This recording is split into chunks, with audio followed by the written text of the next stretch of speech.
Hey friends, it's Sean from mindpossible.com.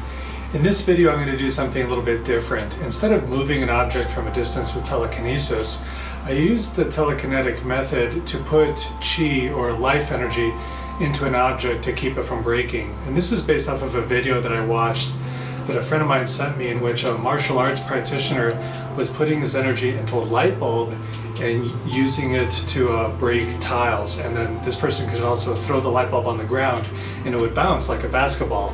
So I wondered if I could do the same thing. So in this video you're going to see me just throwing light bulbs on the ground without any intention, and you'll see how easily they break. And then I'm going to do a couple after putting my intention into them, and you'll see how they bounce like a ball. So something about the energy going into them protects them for a short amount of time.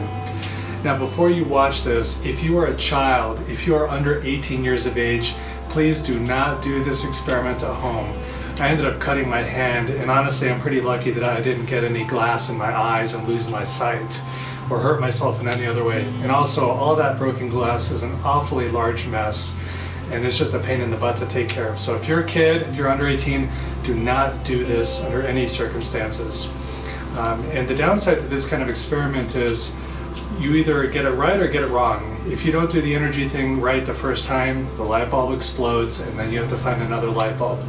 Whereas with any other kind of telekinetic object, like the kind I usually use, you can tell whether or not you're having success. And if you don't, it doesn't mean that the piece of tinfoil explodes. You know, it's something that you can use more consistently for your training. So here we go, let's watch the video.